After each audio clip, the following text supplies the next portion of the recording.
বিয়ের 10 বছর পরে নিজের স্বামীর মুখে তালাকের কথা শুনে একেবারে স্তব্ধ হয়ে গেছে সায়রা। দম দেওয়া পুতুলের মতো আলভির দিকে এক দৃষ্টিতে তাকিয়ে আছে। এক ফোঁটা পানিও পড়ছে না চোখ থেকে। কথায় বলে না, অল্প শোকে কাতর আর অধিক শোকে পাথর। সেরকমটাই হচ্ছে সায়রার সাথে। উপর থেকে তাকে দেখতে যতটা ভালো লাগছে, ভেতরে ভেতরে ঠিক ততটাই যন্ত্রণার কালবৈশাখী ঝড় বয়ে যাচ্ছে। কিছুক্ষণে নীরবতা পালা শেষ করে কাঁপা কাঁপা সুরে সায়রা আলভিকে জিজ্ঞেস করল, আমার অপরাধ? সায়রার প্রশ্নের জবাবে কিছুই বলল না আলভি। পুরোপুরি নিশ্চুপ রয়ে গেল। তা দেখেই সায়রা কয়েক ধাপ সামনে গিয়ে আলভির মুখোমুখি দাঁড়িয়ে বলল, কি হলো, বললে না তো? আমার অপরাধটা কী? আলভি নীরবতা সহ্য করতে না পেরে অধৈর্য হয়ে ওর শার্টের কলার খামচে ধরে চেঁচিয়ে উঠল সায়রা, বলো, বলছো না কেন? তালাকের কথা বললে কেন তুমি? আমার অপরাধ কী বলো? জোর করে নিজের কলার থেকে সায়রার হাত ছাড়িয়ে নিয়ে কিছুটা পিছিয়ে গেল আলভি। সায়রার মতোই চিৎকার করে বলে উঠল, তোমাকে আমার বিরক্ত লাগছে। বিরক্তি ধরে গেছে আমার এই সংসার খেলায়। আর শোনো, তোমাকে আমি কোনো কৈফিয়ত দেব না। তুমি আমাকে আর আমার সন্তানদেরকে মুক্তি দিয়ে একটু শান্তিতে থাকতে দাও প্লিজ। তুমি না থাকলেই আমরা শান্তি পাব। কথাগুলো বলে আর এক মুহূর্ত দাঁড়ালো না আলভি।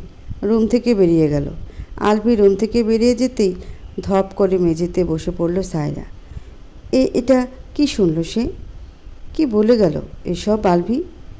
সামান্য একটু কথা কাটাকাটি থেকে কি হয়ে গেল এগুলো? সায়রা যেন এই আলভিকে চিনতেই পারছে না। এ কি সেই আলভি যে তাকে নিজের থেকেও বেশি ভালোবাসতো একটা সময়? পাগল ছিল তার জন্য। সেই সময় যেন সায়রাকে ছাড়া সব কিছু অচল ছিল আলভির।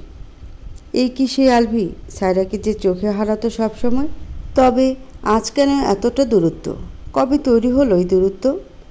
কবে রোপণ হলো বিষাক্ত বিরক্তির বীজ? কই, সায়রার মনে তো এসব কিছুই আসেনি কোনো দিন। সে তো ভেবেছিল দায়িত্ব আর মাতৃত্ব পিতৃত্বের চাপে পড়ে হয়তো আগের মতো সহজ সরল নেই সবটা। বাহ্যিকভাবে সামান্য কিছুটা দূরত্ব সৃষ্টি হয়েছে, যার প্রভাব পড়েছে আলভির মনে। তবে দূরত্ব আর বিরক্তির পরিমাণ এতটাই বেশি কখন হয়ে গেল যে এত প্রিয় মানুষটিকে দূরে যেতে বলার সময়ও বিন্দুমাত্র আটকালো না আলভির।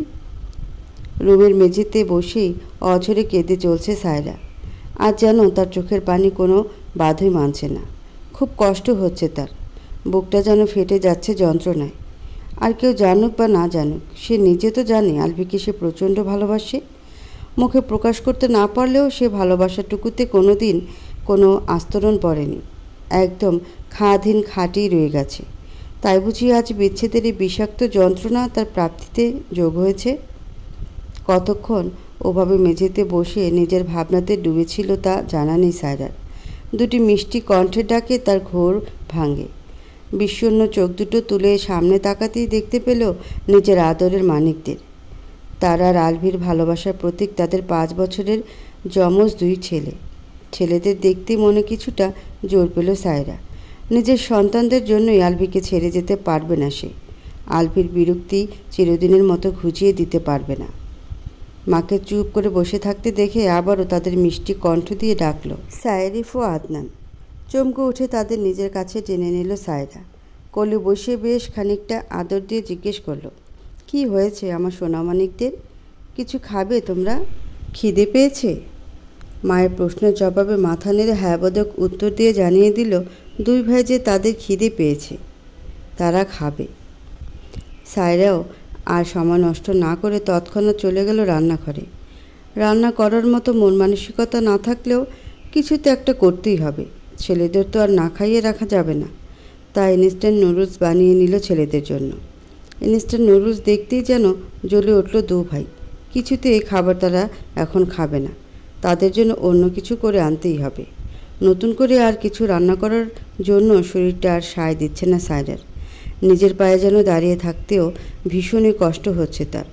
বেশ কিছুক্ষণ জোরাজুরি করে খাওয়ানোর চেষ্টা করেও যখন কোনো লাভ হলো না, তখন বিরক্ত হয়ে খানিকটা জোরেই দুজনকে দুটো চড় লাগালো সায়রা। ধমক দিয়ে উত্তেজিতভাবে বলল, খেতে হলে এটাই খাবি, আর না হলে যা এখান থেকে। সায়রার কথা শুনেই সায়রিফ চিৎকার করে বলে উঠল, লাগবে না তোমার খাবার আমাদের। তুমি আমাদের শুধুই বকা দাও।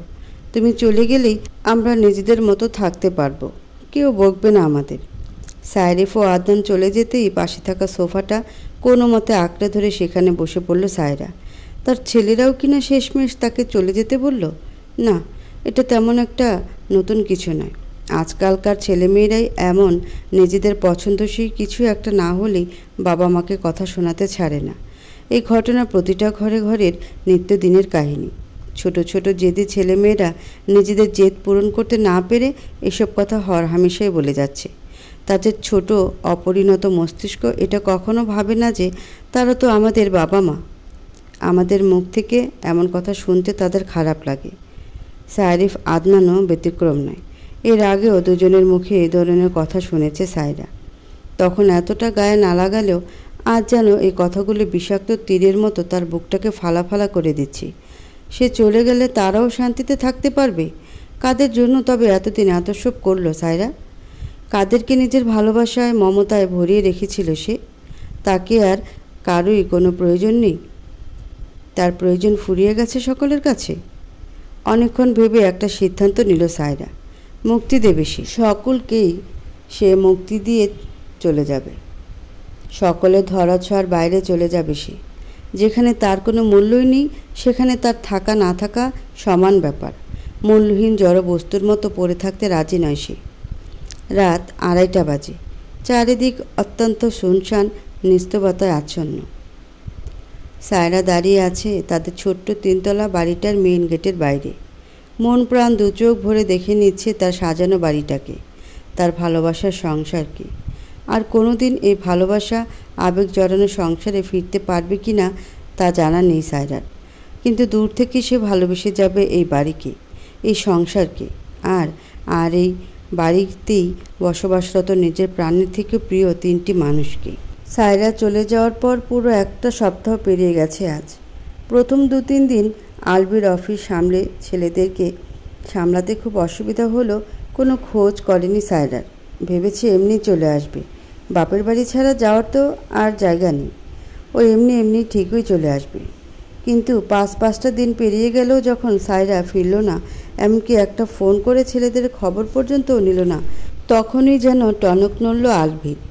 তৎক্ষণাৎ শ্বশুরমশাইকে ফোন করলো।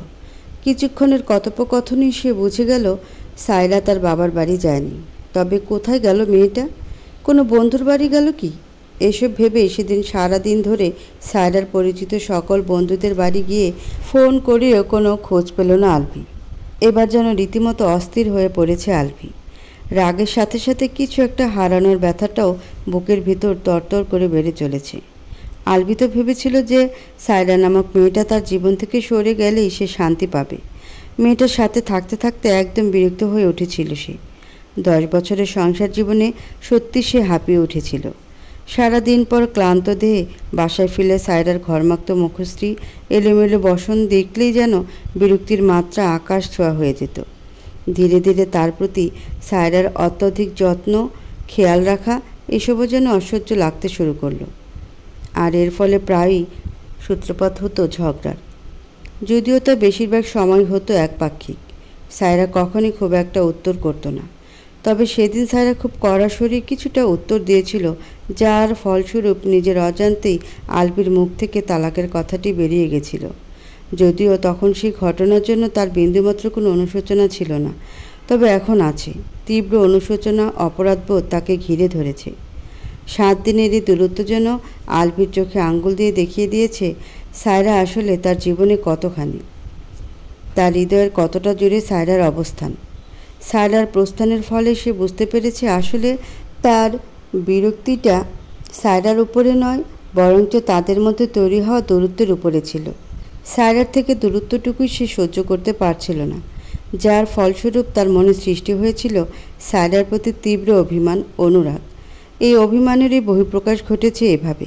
তা না হলে আলভি শত বিরক্তি থাকা সত্ত্বেও কেনই বা কখনো তার বিছানার পাশের অংশটি খালি রাখতে দেয়নি? সায়রার একটুখানি অসুস্থতাও কেন তাকে এতটা বিচলিত করে তুলত? শুধু কি নিজে অসুবিধা থেকে বাঁচার কারণ হিসেবেই আসতো এই বিচলতা? আলভির আজ খুব মনে পড়ছে তাদের বিয়ের প্রথম দিককার সময়ের কথা। বাইরের কর্মব্যস্ততা সামলেও দুজনার একে অপরের জন্য ছিল অফুরন্ত সময়। সায়রার মায়াবী মুখটা দর্শন করলেই তার ভিতরকার সমস্ত ক্লান্তি অবসাদ যেন এক নিমিষে দূর হয়ে যেত। যে কোনো সমস্যায় পড়লেই সে জানত কারোর কোমল হাত যুগল সর্বক্ষণ তার হাত আঁকড়ে আছে ভরসা জোগাবার জন্য। জীবনের সকল পরিস্থিতিতে কেউ একজন আছে যে তার পাশে থাকবে। বিশ্বাস, ভরসা, স্নেহ, আদর, আহ্লাদ, খুনসুটিতে গড়ে উঠেছিল তাদের ভালোবাসার সংসার। সেই সংসারে ভালোবাসার ঝুলি উপচে দিতে এসেছিল তাদের দুই যমজ সন্তান। তখন নিজেকে দুনিয়ার সব থেকে বেশি সুখী মানুষ বলে মনে হতো আলভির। কিন্তু একটু একটু করে যেন সবটা কেমন খাপছাড়া হয়ে গেল। তাদের ভালোবাসার সংসার থেকে আবেগগুলো সরে গিয়ে যান্ত্রিকতা এসে ভর করছিল। সারাদিনের অফিসের কর্মব্যস্ততা শেষে বাসায় ফিরেও শান্তি পেত না আলভি। কারণ সায়রা যে তখনও ব্যস্ত তার ছেলেদের নিয়ে, তার সংসার নিয়ে। বারংবার একই ঘটনার পুনরাবৃত্তি হতেই রাগ হতো আলভির। মনে হতো সায়রা সারাদিন বাসায় বসে বসে কী এমন করে যে সে ফিরলেও সায়রার এত ব্যস্ততা, একটু সময় নেই তাকে দেবার মতো। তাই নিজেও সায়রার জন্য অপেক্ষা করা বন্ধ করে দেয়। সায়রার যত্নগুলো আর ভালো লাগতো না। এইভাবে ধীরে ধীরে দুজনের মাঝে এসে গেল যোজন মাইল দূরত্ব। এখন আলভি বুঝতে পারে কেন ছিল সায়রার এত ব্যস্ততা। সে যে মা, সন্তানদের একমাত্র পরম ভালোবাসার স্থল, তাদের এই সংসারের প্রাণ। তাই তো সায়রা চলে যেতেই তাদের সংসারটা আর সংসার নেই, চার দেয়ালের বদ্ধ কুঠুরি হয়ে গেছে। আজ আলভির মনে হয় যে কেন তখন সায়রার জন্য আর একটু অপেক্ষা সে করতো না। অভিমান অভিযোগ না করে কেন নিজে কখনো দুজনের জন্য একটু সময় সে বের করলো না। সায়রা সারাদিনের ক্লান্তিটুকু কেন নিজের স্নেহ ভালোবাসার পরশে সে মুছিয়ে দিল না। তবেই তো এতটা দূরত্ব কখনোই আসতো না তাদের মাঝে। আসলে প্রত্যেকটা সম্পর্ক একটা চারা গাছের মতো।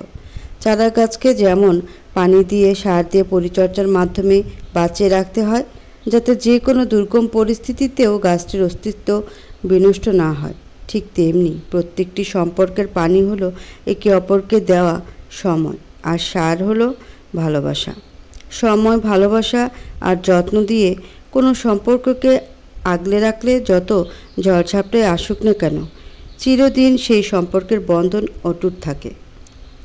গরম পাতিলে ছ্যাঁকা লাগতেই নিজের ভাবনা থেকে বেরিয়ে আসে আলভি। তাড়াতাড়ি করে চুলাটা বন্ধ করে পাতিল নামিয়ে নেয়। ছ্যাঁকা খাওয়া হাতটা চোখের সামনে ধরতেই দেখতে পায় অনেকটা অংশ লাল হয়ে আছে। হাতটা দেখে একটা ঘটনা মনে পড়ে চোখে পানি চলে আসে আলভির। একবার আলভি অনেক জেদ করে সায়রার জন্য রান্না করতে চেয়েছিল। সায়রা বারণ না শুনেই সে রান্না করা শুরু করে। অসাবধানতাবশত সেদিনও তার হাতে এভাবেই ছ্যাঁকা লেগে যায়। তারপর থেকে আর কোনো দিন সায়রা তাকে রান্নাঘরে ঢুকতে দেয়নি। পরম যত্নে আগলে রাখা মেয়েটি আজ কোথায় যেন হারিয়ে গেছে তা মনে পড়তে বুকটা মোচড় দিয়ে ওঠে আলভির। কষ্টগুলো যেন অধিক যন্ত্রণা দেবার নিমিত্তে গলার কাছে দলা পাকিয়ে আছে। তবে একটা বিষয় খটকা লাগছে আলভির, শুধুমাত্র তার কথায় ছেলেদের ছেড়ে যাবার মতো সায়রা নয়। তবে কি তার অজান্তে আরও কিছু হয়েছিল? কথাটা মাথায় আসতেই নিজেদের বেডরুমের দিকে পা বাড়ায় আলভি। বেডরুমে এসে বেডের দিকে তাকাতেই সায়রার ছবি বুকে আঁকড়ে ঘুমিয়ে থাকা ছেলেদের মুখটা দেখতেই বুকের ব্যথাটা যেন হাজার গুণ বেড়ে গেল আলভির। মায়ের যত্ন ভালোবাসা না পেয়ে মাত্র এক সপ্তাহে ছেলে দুটো যেন অনেকটা মিয়ে গেছে। যাদের দুষ্টুমিতে সকলে অতিষ্ঠ হয়ে উঠত, তারাই এখন চুপচাপ মায়ের ছবি আঁকড়ে বসে থাকে। অপেক্ষার প্রহর গুনে চলে মায়ের ফিরে আসার। একটা দীর্ঘশ্বাস বেরিয়ে আসে আলভির বুক চিরে। বেডের কাছে গিয়ে ছেলেদের মাথায় হাত বুলিয়ে দিতেই সাইরিফ ও আদনান একসাথে মা এসেছে মা এসেছে বলতে বলতে ধরফড়িয়ে উঠে বসে।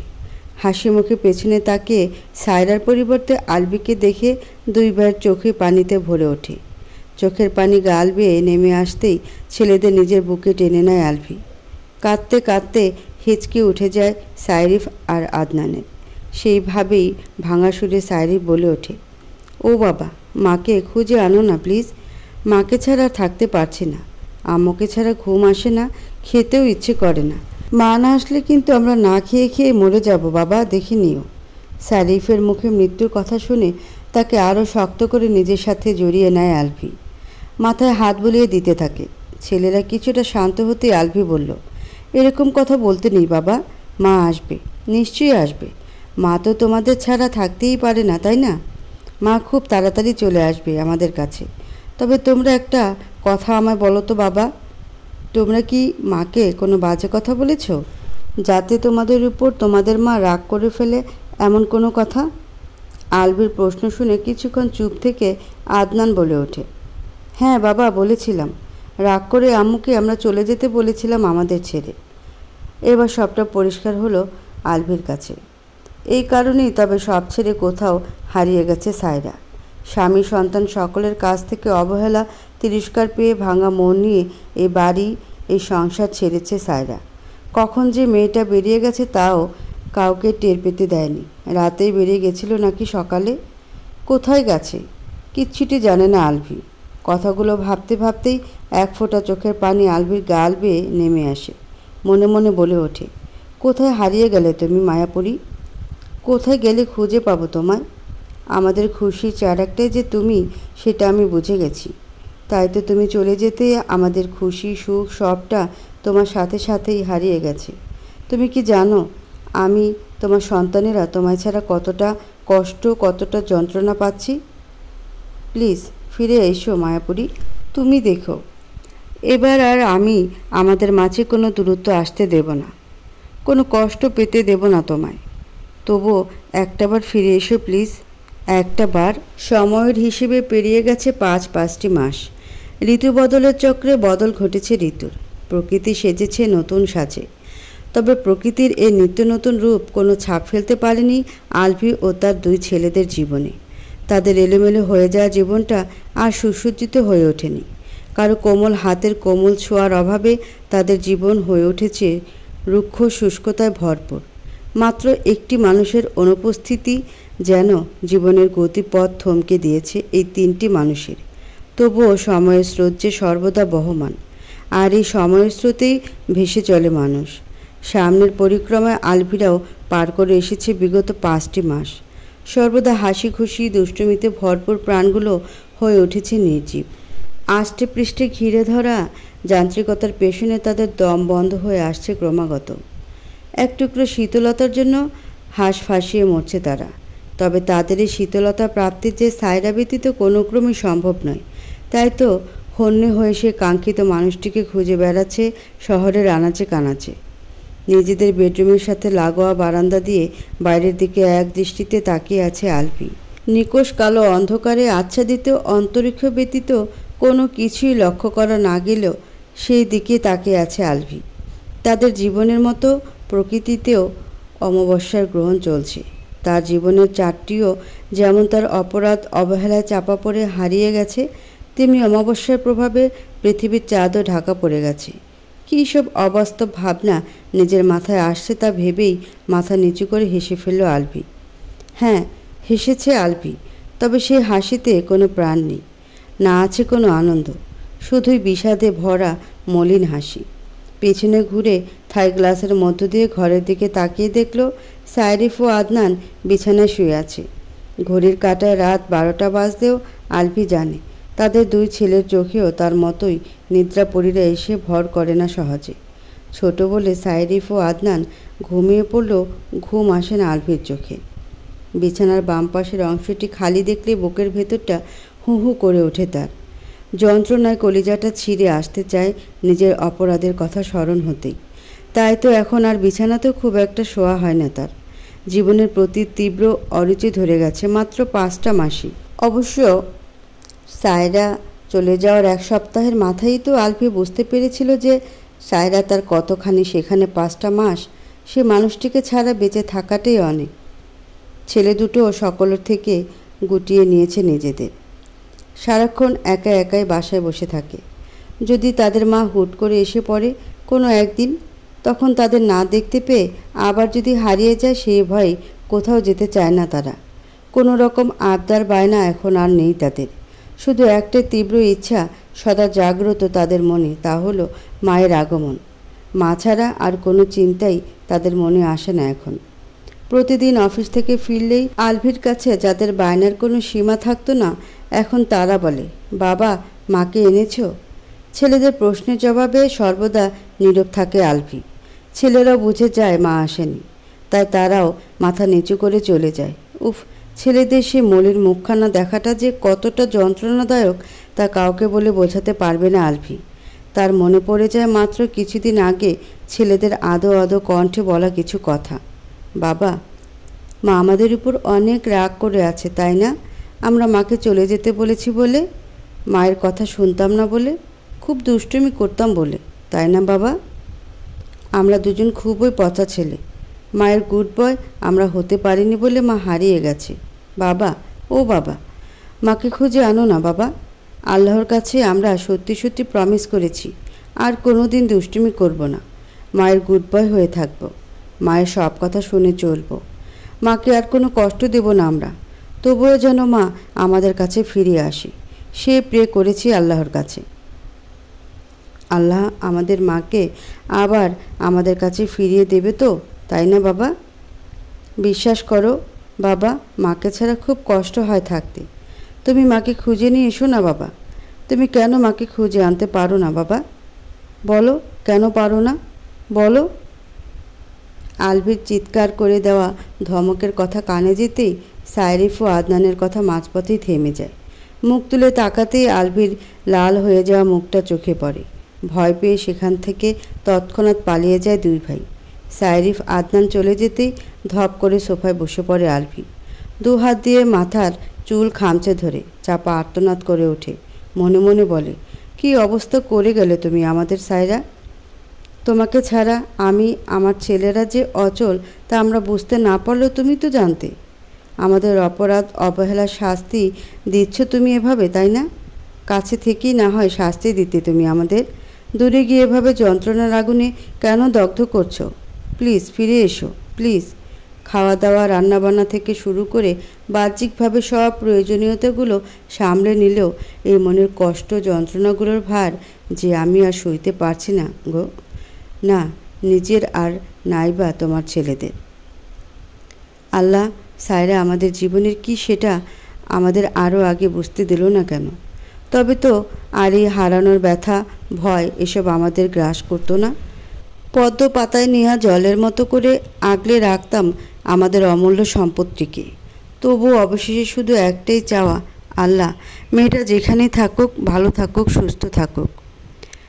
সোফা ছেড়ে ছেলেদের কাছে যেতেই দেখতে পাই কাঁদছে তারা। এগিয়ে গিয়ে বুকে জড়িয়ে ধরতেই বাবার স্নেহের পরশে তারাও নিজেদের কান্নাগুলো বিসর্জন দিচ্ছিল। এই চিত্র শুধু একদিনের নয়, গত 5 মাসের প্রায় দিনেরই চিত্র। এটা ভেবে একটা দীর্ঘশ্বাস বেরিয়ে আসে আলভির। আগামীকালের সিলেট যাওয়ার কথা মনে পড়তেই বারান্দা থেকে বেরিয়ে ভেতরে চলে যায় সে। গত কয়েক মাসে কোনো প্রজেক্টের কাজেই ঢাকার বাইরে পা রাখেনি আলভি। তবে এবারে প্রজেক্টের দায়িত্বটা না নিলে চাকরি নিয়ে টানাটানি পড়ে যাবে। তাই ছেলেদের নিয়েই আগামীকাল সে পাড়ি জমাবে সিলেটের পথে। কেন যেন সিলেটের কথা শুনতে মনটা আনচান করছে আলভির। তবে কি সিলেটে কিছু অপেক্ষা করে আছে তাদের জন্য? গত 4 দিন যাবৎ সিলেটে আছে আলভি ও তার 2 ছেলে। তাদের ব্রাঞ্চ অফিসের কাছাকাছি একটা কটেজে উঠেছে তারা। অফিসের কাজে থাকাকালীন সময়ের জন্য একজন কেয়ারটেকার নিয়োগ করে সাইরিফ আদনানের দেখাশোনা করতে। 3 দিনে কোথাও বের হওয়া হয়নি, তাই আজ জুমার নামাজ পড়ে ছেলেদের নিয়ে একটু ঘুরতে বেরিয়েছে আলভি। এতে যদি ওদের মন একটু হলেও হালকা হয়। আজ 3 বাবা ছেলে পরনে রয়েছে ধবধবে সাদা পাঞ্জাবি আর টুপি। অতুলনীয় লাগছে দেখতে। তাই তো পথিমধ্যে বেশিরভাগ মানুষেরই তাদের দিকে চোখ চলে যাচ্ছে। এই সাদা পাঞ্জাবির 3টি সাইরার খুব পছন্দের। পাঞ্জাবিগুলো খুব জেদ করে কিনেছিল সায়রা, সঙ্গে নিজের জন্য একটা সাদা শাড়ি। আজ তারা সাদা পাঞ্জাবি পরিধান করলেও সাদা পরিহিতা নারীটি অনুপস্থিত। হাঁটতে হাঁটতে বেশ অনেকটা পথে চলে এসেছে আলভিরা। স্থানীয়দের একটি কলোনির মতো জায়গায় পৌঁছে গেছে। চা বাগানের বেশ কিছুটা পাশের জায়গাটি কিঞ্চিত উঁচুতে অবস্থিত। চারিদিকে শুধু সবুজের সমারোহ। এক ধ্যানে সেই দিকেই তাকিয়েছিল আলভিরা। হঠাৎই খুব কাছ থেকে কিছু ছেলেমেয়ের আনন্দ উল্লাস কানে আসতেই সেদিকে পা বাড়ালো আলভি তার ছেলেদের নিয়ে। কিছুটা সামনে যেতেই দেখা মিলল স্থানীয় কিছু ছোট ছোট ছেলে মেয়ে খেলছে একজন সাদা শাড়ি পরিহিত নারীকে ঘিরে রেখে। পেছন দিকে মুখ করে থাকায় নারীটির মুখ দেখা যাচ্ছে না একেবারেই। তবে সাদা শাড়ি পরিহিতা খুবই পরিচিত নারী অবয়বটিকে চিনে নিতে মোটেই অসুবিধা হলো না আলভির। এতগুলো দিন, এতগুলো মাসের পরে বহুল আকাঙ্ক্ষিত প্রিয় মানুষটিকে নিজের থেকে মাত্র কয়েক হাত দূরে আবিষ্কার করে বুকের রক্ত ছলকে ওঠে আলভির। হৃৎস্পন্দনের কম্পন মাত্রা কয়েক গুণ বেড়ে গেল, যার ফলস্বরূপ শরীরটাও হালকা কাঁপছে। দু চোখ পানিতে ভরে উঠেছে। খুব তৃষ্ণা পাচ্ছে আলভির। বহুল আকাঙ্ক্ষিত প্রিয় মানুষটির মুখদর্শনের তৃষ্ণা, তার কণ্ঠস্বর শোনার তৃষ্ণা, তার কোমল হাতের শীতল ছোঁয়া পাবার তৃষ্ণা প্রবলভাবে মাথা চাড়া দিয়ে উঠেছে। সে প্রবল মাত্রাতিরিক্ত তৃষ্ণা নিবারণের প্রয়াসেই একটু একটু করে এগিয়ে যেতে লাগলো আলভি নিজের প্রেয়সী, নিজের মায়াপরীর পানে। ছেলে দুটো মায়ের উপস্থিতি বুঝতে পেরেছে কি না বোঝা না গেলেও তারাও একইভাবে তাকিয়ে আছে সেই নারীর দিকে। তাদের ছোট্ট মনেও সৃষ্টি হয়েছে অস্থিরতার। তীব্র আকর্ষণ করছে সে নারী দুই ভাইকে। খুব খুব ইচ্ছে করছে সামনের মানুষটিকে দেখতে, তার কাছে যেতে। মনের অস্থিরতা চেপে না রাখতে পেরেই দুই ভাই বাবার হাত ছাড়িয়ে ছুট লাগালো সেই নারীটিকে দেখার উদ্দেশ্যে। ছোট ছোট ছেলে মেয়েগুলোর খেলনার দিকে এক দৃষ্টিতে তাকিয়ে আছে সায়রা। চোখ সরাতেই পারছে না ওদের থেকে, যেন এদের মধ্যে দেখতে পাচ্ছে নিজের দুই কলিজার টুকরোকে। হৃদয়ের মণিকোঠায় চেপে রাখা, কাউকে বলতে না পারা কষ্টগুলো, যন্ত্রণাগুলো সবসময় মানসিকভাবে বড্ড পীড়া দেয়। মাঝে মধ্যে মনে হয় এই বুঝি যন্ত্রণাগুলো আর মন মস্তিষ্ক সইতে না পেরে প্রাণ হারাবে সে। নিঃশ্বাস আটকে আসে ছেলে দুটোর কথা ভাবলেই। তাদের থেকে অনেক দূরে আছে সে, যেখান থেকে চাইলেই সে তার আদরের মানিকদের দেখতে পারে না, আদর করতে পারে না, ভালোবাসতে পারে না। মনে আসতেই কলিজাটা ছিঁড়ে আসতে চায় যন্ত্রণায়। খুব করে চলে যেতে ইচ্ছে করে প্রিয় মানুষগুলোর নিকট, কিন্তু তা যে সে পারবে না। প্রিয় মানুষগুলোর কাছে যাওয়া যে তার পক্ষে অসম্ভব। বাচ্চাগুলোর থেকে চোখ সরিয়ে খোলা আকাশের দিকে দৃষ্টি স্থাপন করে সায়রা। গোধূলির লাল আলোয় রাঙা হয়ে আছে আকাশ। তার জীবনটাও তো এমন রঙিনই ছিল, তবে কেন এতটা বেরঙিন হয়ে গেল সব কিছু? আজ খুব করে মনে পড়ছে সেই মানুষটাকে, যার হাত ধরেই সে পাড়ি জমিয়েছিল জীবনের নতুন এক অধ্যায়। একটু একটু করে যে তার জীবনটাকে ভালোবাসার রঙে রাঙিয়ে দিয়েছিল। বাবার পরে সবচেয়ে নিরাপদ, ভরসাযোগ্য মানুষ হয়ে উঠেছিল। সে আলভির কথা আজ খুব মনে পড়ছে, যার মুখের নিশ্চিত সামান্যতম প্রশংসাও সায়রার কাছে অমূল্য ছিল, যার কাছে এসেই মৃত্যু সায়রার ছোট ছোট আবদারগুলো। তবে ধীরে ধীরে সবটাই বদলে গেল এক সময়। ব্যস্ততা ঘিরে ধরল দুটো মানুষকেই। ছোট ছোট অভিমান থেকে জমে উঠল অভিমানের পাহাড়, যার তলায় চাপা পড়ে গেল ভালোবাসা, বেড়ে গেল দূরত্ব। ফলশ্রুতিতে প্রাণপ্রিয় সায়রাকে আলভি ঠেলে দিল দূরে, অনেকটা দূরে। তবুও যে মনটা শুধু তাকেই চায়। মস্তিষ্কের বারণ না শুনে অবচেতন মন সর্বদা সে মানুষটার সান্নিধ্যে প্রার্থনা করে চলে। তবে তা কি আদৌ কোনোদিন সম্ভব? নিজের ভাবনায় বিভোর সায়রার চোখ থেকে কখন যে পানি পড়া শুরু হয়েছে তা সে নিজেও জানে না। শরীরে কারোর হাতের উপস্থিতি অনুভব করতেই সম্বিত ফিরে পায় সায়রা। পাশে তাকাতেই দেখতে পায় জুলেখা দাঁড়িয়ে আছে তার পাশে। এই মেয়েটি এখানে তার দেখাশোনা করে। সে রাতে ঝোঁকের মাথায় বাড়ি থেকে বেরিয়ে পড়লেও কোথায় যাবে তা মাথায় আসছিল না সায়রার। বাবার বাসায় সে যেতে চায় না, কারণ সে গেলে বাবাকে সৎ মায়ের কাছে অনেক কথা শুনতে হবে, যা সায়রা একদমই চায় না। ভাবতে ভাবতে মাথায় আসে এক পুরনো বান্ধবীর কথা, যার বাসস্থান বর্তমানে সিলেটে। তার সাথে যোগাযোগ করেই এখানে আসা সায়রার। বান্ধবীর সহায়তায় সিলেটে এলেও তার সাথে থাকেনি সায়রা। স্থানীয় বাসিন্দাদের এক কলোনিতে ছোট্ট একটা ঘরের মধ্যেই সাজিয়ে নিয়েছে একাকিত্বে ঘেরা নিজের জগৎ। এরপর থেকে এই সিলেটেই থাকছে সায়রা, আর তার সর্বক্ষণে দেখাশোনার দায়িত্বে রয়েছে জুলেখা। 6 মাসের ভারী পেটটা সামলে দুর্বল শরীরটা নিয়ে জুলেখার সহায়তায় উঠে দাঁড়ালো সায়রা। আর তার ভালো লাগছে না এখানে। দিনের বেশিরভাগ সময়টা এ বাচ্চাদের পড়িয়ে কাটিয়ে দিলেও এখন তার বিষাক্ত লাগছে সব কিছু। শরীরটাও বড্ড খারাপ লাগছে, মনটা কেমন যেন করছে। হঠাৎই অজানা কারণে হৃৎস্পন্দন বেড়ে গেছে। এখনই নিজের জায়গায় একান্ত ছোট্ট জগতে ফিরে যেতে চায় সে। সব কিছু থেকে সরিয়ে নিতে চায় নিজেকে, সব কিছুর মায়া ত্যাগ করতে চায় সে। ভাবতে ভাবতেই পেছনে ফিরল সায়রা। পেছনে ফিরতে আকস্মিক কোনো কিছুর প্রচণ্ড ধাক্কায় তার দুর্বল শরীরটা পেছন দিকে হেলে যেতেই পাশে দাঁড়ানো মেয়েটা সামলে নিল তাকে। বুকটা দরফর করছে সায়রার। এক্ষুনি কত বড় অঘটন ঘটতে যাচ্ছিল ভাবতেই ভয় বেড়ে গেল। নিজের কাছে থাকা একমাত্র সম্বলটিকে কোনো ক্রমেই হারাতে চায় না সায়রা। ছোট ছোট কিছু হাত তাকে জড়িয়ে আছে বুঝতে পেরেই চোখ খুলে তাকায় সায়রা। তবে চোখ খুলতেই অবিশ্বাস্য ঘটনা চোখে পড়ে। এ কাদের দেখছে সে? কাদের অনুভব করতে পারছে নিজের শরীর জুড়ে? কাদের হাতগুলো জড়িয়ে আছে তাকে? এটা কি স্বপ্ন নাকি সত্যি বুঝতে পারছে না সায়রা। অপ্রত্যাশিত কোনো কিছু হুট করে চোখের সামনে চলে এলে মানুষের যেমন অনুভব হয় ঠিক তেমনি অনুভব হচ্ছে সায়রার। আপনা আপনি চোখ দিয়ে পানি গড়িয়ে পড়ছে। তবে এই চোখের পানি কি বিষাদের নাকি অপ্রত্যাশিত কিছু প্রাপ্তির? সায়রা দু চোখে তৃষ্ণা যেন মিটছেই না। কাঙ্গালিনীর মতো প্রাণ ভরে দেখে চলেছে মায়াময় মুখ দুটিকে। হাত দুটি নিজের অজান্তেই জড়িয়ে ধরেছে তার দুই কলিজার টুকরোকে। সায়রিফ আদনানও একাধারে কেঁদে চলেছে মাকে দেখে। কতদিন পরে মায়ের দেখা পেল তারা। অবশেষে তাদের দোয়া আল্লাহ কবুল করেছেন, তাদের মাকে ফিরিয়ে দিয়েছেন। তাদের কাছে ভাবতেই খুশিতে আত্মহারা হয়ে উঠেছে দুই ভাই। আর কোথাও মাকে যেতে দেবে না তারা। তাই তো শক্ত করে জড়িয়ে নিয়েছে নিজেদের সাথে। প্রবল উৎফুল্লতার সহিত সেই এক জায়গায় দাঁড়িয়ে থাকা আলভিকে উদ্দেশ্য করে সায়রিফ বলল, বাবা বাবা দেখো, মাকে আমরা পেয়েছি বাবা। আল্লাহ আমাদের কথা শুনেছেন। আমরা গুড বয় হয়ে আল্লাহর কাছে দোয়া করেছিলাম, তো তাই আল্লাহ আমাদের ইচ্ছা পূরণ করেছেন। আমরা মাকে আর কখনো হারিয়ে যেতে দেবই না।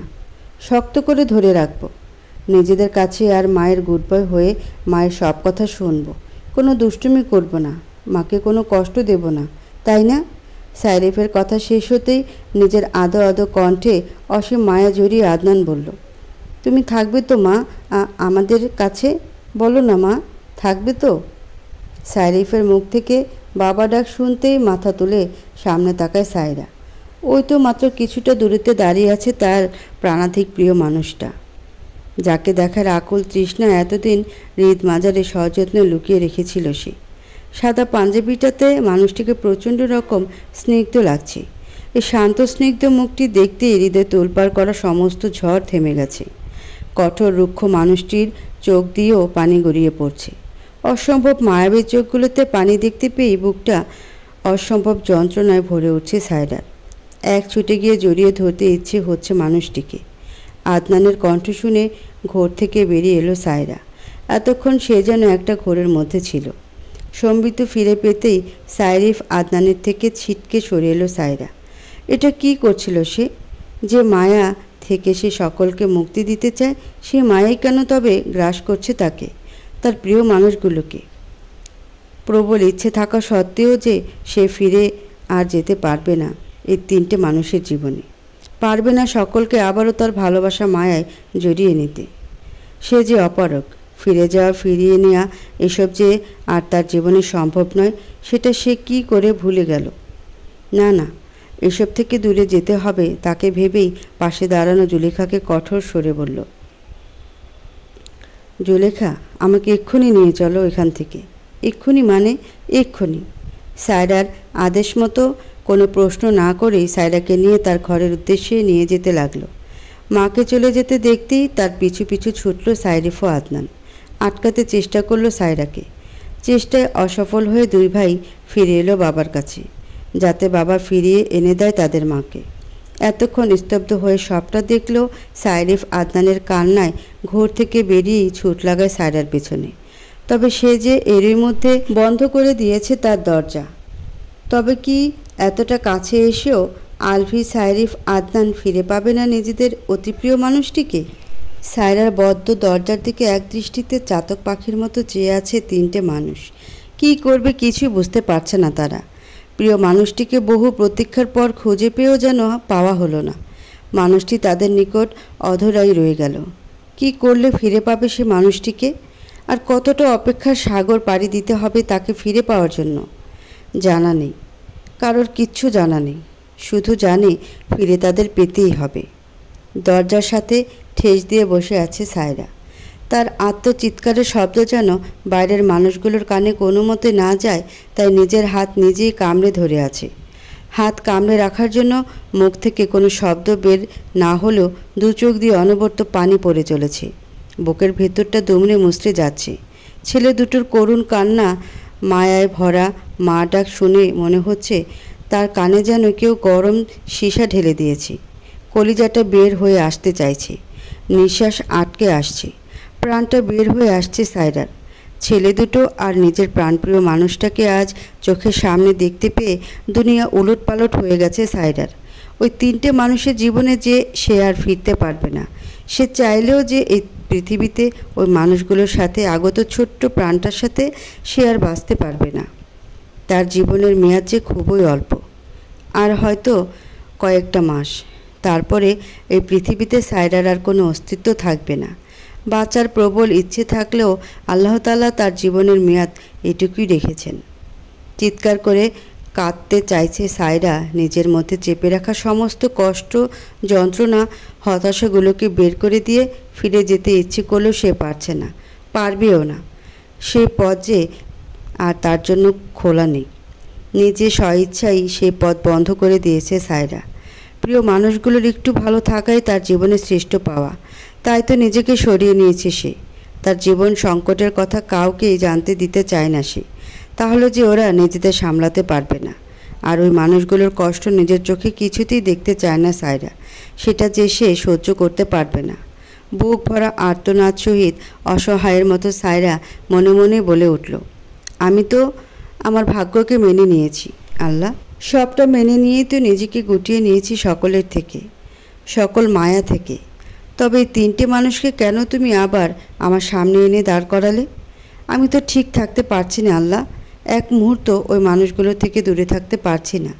ছুটে চলে যেতে ইচ্ছে করছে ওদের কাছে, আবার তাদের মায়া, ভালোবাসা, স্নেহে জড়িয়ে যাওয়ার প্রবল ইচ্ছা হৃদয় তোলপাড় হচ্ছে। বুকে দূরত্বের বিষাক্ত যন্ত্রণার তীর ক্রমাগত ফুটে চলেছে। তাদের কাছে যাবার এই ইচ্ছে আমি কিভাবে দমাবো আল্লাহ? ওই মানুষগুলোর কাছে ফিরে গেলে আমাকে আবার চিরদিনের মতো হারিয়ে ওরা যে একেবারে নিঃশেষ হয়ে যাবে। আল্লাহ, আমি পারবো না সেটা করতে। আমি তো জানি শত অভিমান, অভিযোগ থাকলেও ওই মানুষগুলো যে আমায় ঠিক কতটা ভালোবাসে, কতটা পাগল আমার জন্য। এতদিনে নিশ্চয়ই ওরা আমাকে ছাড়া বাঁচতে শিখে গেছে। আবার ওদের আমার মিথ্যে মায়া জড়াতে আমি পারবো না। আমার প্রতি ঘৃণা, অভিমান নিয়েই না হয় ওরা ভালো থাকুক, আমায় ছাড়া সেটাই আমি চাই। ওদের কাছে ফিরে গিয়ে ওদের আবার ভেঙে গুঁড়িয়ে দিতে আমি পারবো না। আবার চোখের সামনে ওদের এমন কষ্টও সহ্য করতে পারছি না।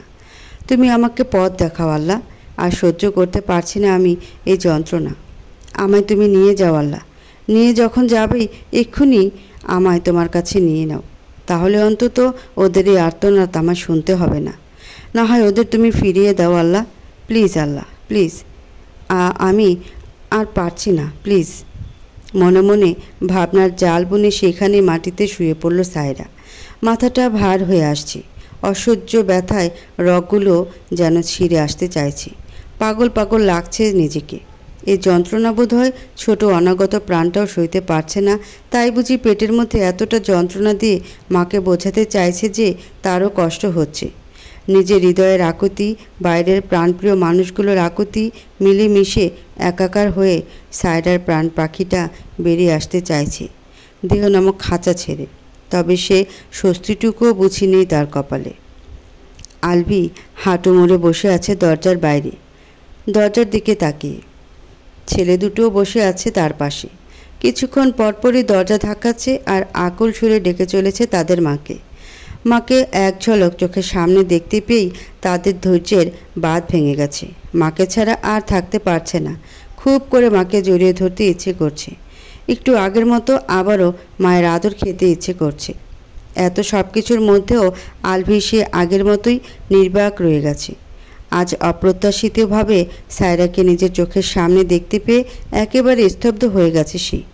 এতদিনে হৃদয়ে ছাড়খাড় দেয়া আগুন যেন এক পশলা বৃষ্টির স্পর্শ পেয়ে নিভে গেছে। প্রাণ ফিরে পেয়েছে আলভি।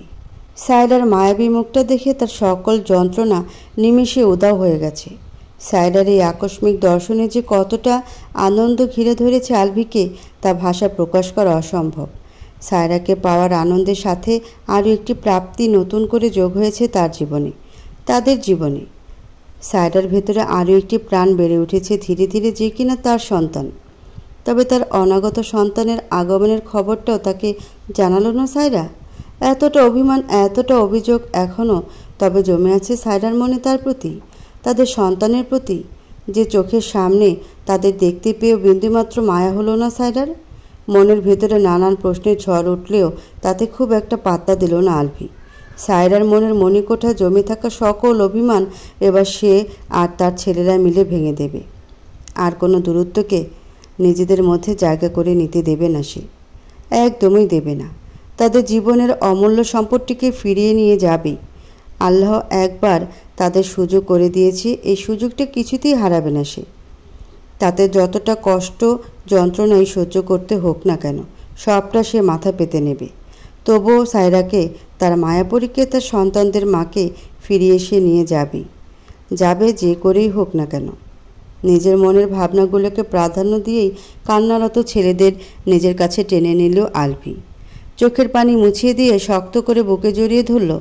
ছেলেদের কিছুটা শান্ত করে মাথায় হাত বুলিয়ে দিতে দিতে বলল, কাঁদে না সোনা বাবারা আমার। মা তো আমাদের উপর অভিমান করে আছে, তাই না? মায়ের এই অভিমান আমাদের ভাঙাতেই হবে।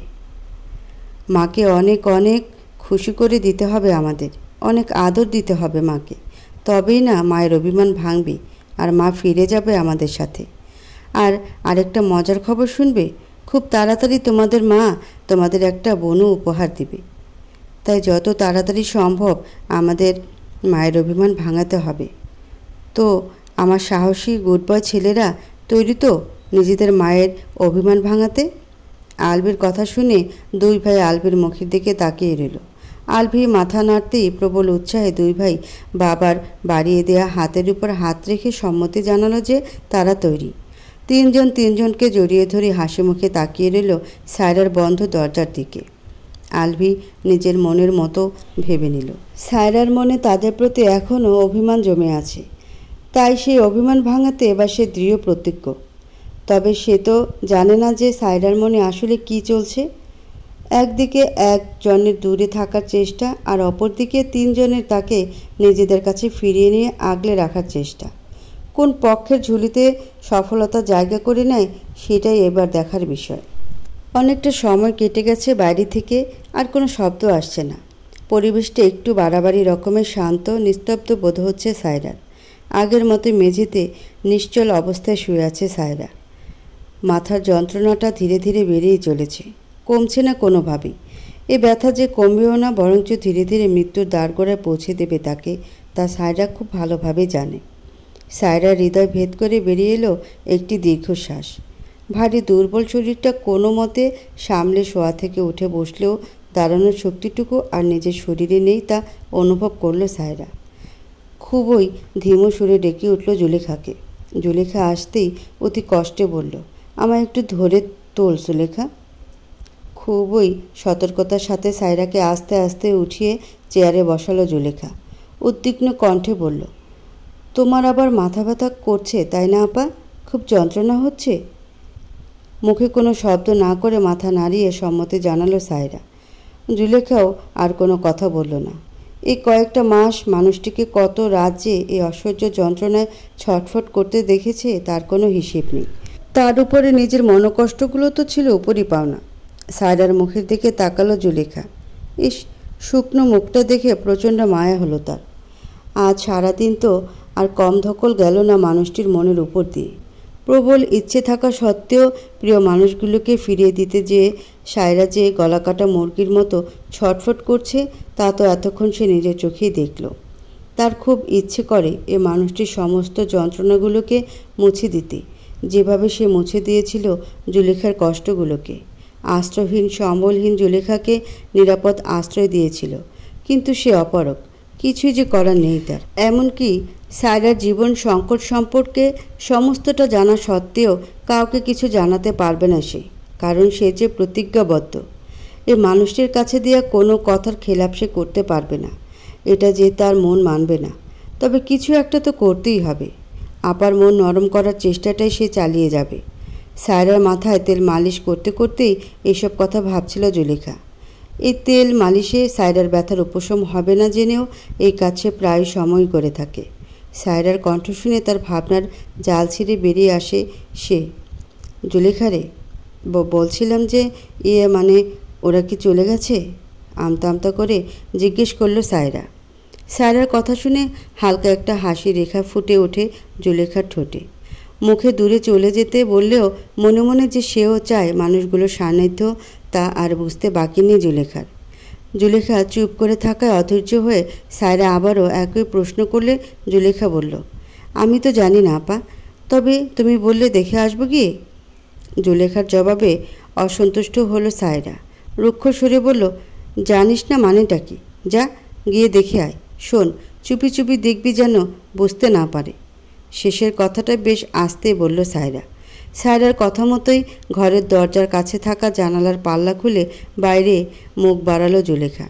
দেখল ঘরের সাথে লাগোয়া বড়ের গাছটার সাথে হেলান দিয়ে দুই ছেলেকে জড়িয়ে ধরে ঠায় বসে আছে আলভি। সে দৃশ্য দেখতে পেয়ে তৎক্ষণাৎ সায়রাকে এসে জানালো জুলেখা। জুলেখার কথা শুনে অস্থির হয়ে সায়রা বলল, কি বলছিস, এখনও যায়নি? রাত বাড়ছে আস্তে আস্তে, বাইরে এখন ঠান্ডাও পড়ছে। এই ঠান্ডার মধ্যে ছেলে দুটোকে নিয়ে বসে আছে কেন এখানেও? জুলেখা কিছুই বলল না। সায়রা নিজেই আবার বলে উঠল, কি করি এখন বলতো? শোন, একটা কাজ কর, দরজাটা খুলে তুই গিয়ে বল এখান থেকে যেন এক্ষুনি চলে যায়। রাত বাড়লে আর পথ চিনে ফিরতে পারবে না। কি রে, যা তাড়াতাড়ি। সায়রা অস্থির কণ্ঠে তাড়া দিতেই জুলেখাও বেরিয়ে গেল দরজা খুলে।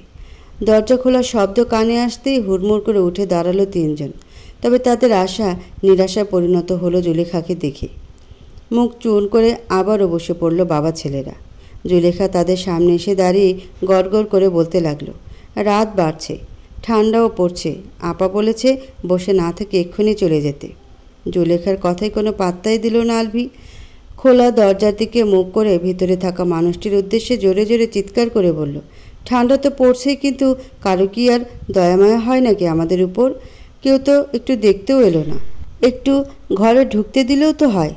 বুঝলে রে বাপেরা, আমার তোদের মায়ের একটুও মায়া নেই রে। আমাদের মাসুম চেহারাগুলো যেন চোখেই পড়ল না। আলভির কাছে পাত্তা না পেয়ে গোল গোল চোখে তাকিয়ে থেকে আলভির কথাগুলো শোনার পরে গুটি গুটি পায়ে ভেতরে চলে এলো জুলেখা। আলভির কথাগুলো শুনে রাগে গজগজ করতে থাকা সায়রা জুলেখাকে দেখতে পেয়ে বলল, লাগিয়ে দে তো দরজাটা, থাকুক বসে বাইরে, দেখি কতক্ষণ থাকতে পারে। সায়রার কথা মতো দরজা লাগিয়ে তার পাশে এসে দাঁড়িয়ে পড়ল জুলেখা। 2 মিনিট সময় অতিক্রান্ত হতে না হতেই জুলেখার উপর আদেশ পড়ল জানালা দিয়ে বাইরের মানুষগুলোর অবস্থা দেখার। জানালার বাইরের দৃশ্য অবলোকন করে সে কথা সায়রাকে জানানোর 1 মিনিটের মাথায় পুনরায় একই আদেশ পেল জুলেখা। বারবার একই ঘটনা ঘটায় 5 মিনিটই অতিষ্ঠ হয়ে উঠল জুলেখা। জানালার সামনেই দাঁড়িয়ে পড়ল সে, যেন সুপারগুলো লাগিয়ে দিয়েছে কেউ তার পায়ে, এবং মুখটিও সমান তালে চলতে থাকলো তার সায়রার উদ্দেশ্যে। জানালার বাইরে থেকে জুলেখার মুখটা দেখতে পেতেই এদিক থেকে বসে থাকা মানুষ 3টিও মুখ ভেঙচে দিল তাকে। মুখ কুঁচকে গেল জুলেখার। এই বউ জামাই বাচ্চাদের মাঝে পড়ে চ্যাপড়া হয়ে যাচ্ছে জুলেখা। সায়রার কণ্ঠ পেতে জানালা থেকে মুখ সরালো জুলেখা এবং তার আপডেট জানানো বন্ধ হলো। এই চাদর গিয়ে দিয়ে আয় তাদের, আর বল ছেলে মানুষই না করে এখান থেকে চলে যেতে। বাইরে অনেক ঠান্ডা, ছেলে দুটোকে আর কষ্ট না দিয়ে এখান থেকে যেতে বল, যা। প্রথম দিকে গভীর কণ্ঠে বলল, শেষের কথাগুলো বলার সময় কণ্ঠস্বর কেঁপে উঠল সায়রার। জুলেখার মনটাও আবার বিষাদে ভরে গেল। এতক্ষণের চলমান দৃশ্যটাই তার ভালো লাগছিল, কিন্তু আবার সেই আগের মতোই হয়ে যাচ্ছে সবটা। একটা দীর্ঘশ্বাস ফেলে সায়রার হাতে ধরে থাকা চাদর 3টি নিয়ে বাইরে বেরোলো জুলেখা। জুলেখাকে বাইরে দেখেই মুখ বাঁকালো আলভি আর তার ছেলেরা। ভ্রু নাচিয়ে আলভি জিজ্ঞেস করলো, কি আবার, কি নির্দেশ? জুলেখা হাতে ধরে থাকা চাদরগুলো এগিয়ে দিল আলভির দিকে, বলল, পরে নিতে বলেছে, আর বলেছে বাচ্চাগুলোকে ঠান্ডায় কষ্ট না দিয়ে এখান থেকে চলে যেতে। আলভি প্রত্যুত্তরে কিছু বলার পূর্বেই 2 ভাই মিলে চেঁচিয়ে বলল, আমরা এখান থেকে যেতে চাই না, তোমার কাছে থাকতে চাই আম্মু। ছেলেদের বুকে জড়িয়ে নিয়ে মৃদু হাসি দিয়ে জুলেখাকে আলভি বলল, শুনেছ তো ওদের কথা? তোমার আপাও শুনেছে। যাও তুমি এবার এখান থেকে। আমরা যাচ্ছি না। কারো যদি দয়া হয় তবে যেন আমাদের তার কাছে যেতে দেয়। ছেলেদের আর আলভির কথা শুনতে পেতেই দু চোখে পানি ভরে আসলো সায়রার। ফুপিয়ে ফুপিয়ে কাঁদতেও লাগলো। জুলেখা ভিতরে ঢুকলেও কিছু বলল না সায়রা। জুলেখাও ভিতরে ঢুকে দরজা লাগিয়ে দিয়ে সেখানে বসে পড়ল। মিনিট 3 পরে চোখের পানি মুছে উঠে দাঁড়ালো সায়রা। ক্লান্ত সুরে জুলেখাকে বলল, যা জুলেখা, ভিতরে নিয়ে আয় ওদের। খেতে দে। আমার ছেলে দুটো নিশ্চিত খিদে পেয়েছে। যা নিয়ে আয়। সায়রার কথা শুনে আনন্দে নেচে উঠল জুলেখার মন। এক মুহূর্ত সময় নষ্ট না করে ছুটে গেল বাইরে। সেদিক থেকে চোখ সরিয়ে নিয়ে ভেতরের রুমে ঢুকে পড়ল সায়রা। জুলেখা এসে সায়রার কথা বলতেই উঠে দাঁড়ালো 3 জন। তাদের মনে অসীম আনন্দ এসে ভর করল। তাড়াতাড়ি করে খুশি মনে তারাও ঢুকে পড়ল সায়রার ঘরে। ঘরে রুম শুধুমাত্র দুটোই। এক রুমে এখন তারা দাঁড়িয়ে আছে, আরেক রুমে সায়রা দরজা বন্ধ করে বসে আছে। এই মেয়েটার কথায় কথায় এমন দরজা বন্ধ করে দেওয়ার অভ্যাসটা কোথা থেকে যে এলো ভেবে পেল না আলভি। তবে তা নিয়ে খুব একটা মাথাও ঘামালো না সে। কতক্ষণ আর আটকে রাখবে দরজা? রুমে তো তাদের ঢুকতে দিতেই হবে। সায়রার কাছে যেতে তাদের দেবার জন্য সায়রা নিজেই বাধ্য। কিছুক্ষণ বাদেই 3 জনের সামনে খাবার দিল জুলেখা। এটাও সায়রারই নির্দেশ। বাবা ছেলেরাও বিনা বাক্যে খেয়ে নিল সেই খাবার। কারণ না খেয়ে থাকলে তারা যুদ্ধ করবে কি করে? এবার থেকেই তো শুরু হবে তাদের আসল যুদ্ধ, সায়রার অভিমানের পাহাড় ভেঙে দেবার যুদ্ধ। খাওয়া শেষ হয়েছে অনেকক্ষণ। আলভি, সায়রিফ, আদনান বসে আছে সায়রার দরজার খোলার আশায়। জুলেখা বসে আছে তাদের থেকে কিছুটা দূরে একটা টুলের উপরে। তার মনেও একই আশা। সকলের আশাকে পূর্ণ করে দিয়ে সায়রা দরজা খুলে দিল। ভেতর থেকে উচ্চস্বরে ডেকে উঠল জুলেখাকে। দরজা থেকে চোখ সরিয়ে সামনে বসে থাকা মানুষগুলোর দিকে তাকালো জুলেখা। দেখল তার দিকেই 3 জন তাকিয়ে আছে কপাল কুঁচকে। কিছুক্ষণ চোখে চোখে নীরব যুদ্ধের পরে জুলেখা উঠে দাঁড়াতেই 3 বাবা ছেলে মিলে দিক বেদিক না দেখে হুড়মুড় করে দিল দৌড় সায়রা রুমের দিকে। রুমে ঢুকেই ঠাস করে দরজা লাগিয়ে দিল। জুলেখাকে জানান দিল যে তারা জিতে গিয়েছে। সেদিকে তাকিয়ে হেসে ফেলল জুলেখা। দরজার শব্দ কানে আসতেই সেদিকে তাকিয়ে 3 জনকে দেখে ভ্রু কুঁচকে তীক্ষ্ণ দৃষ্টিতে তাকিয়ে রইল সায়রা। তবে তার তীক্ষ্ণ দৃষ্টিকে কোনো পাত্তা না দিয়েই সায়রার বিছানার পাশে থাকা জুলেখার চৌকিটাতে গিয়ে গুটিসুটি মেরে শুয়ে পড়ল 3 জন। সায়রা তা দেখে কিছু বলতে নিতেই মিষ্টি একটা হাসি 3 জনে ছড়িয়ে দিল তার দিকে। তা দেখতে পেতেই কথা না বাড়িয়ে দীর্ঘশ্বাস ছেড়ে সায়রাও শুয়ে পড়ল নতুন ভোরের আশায়।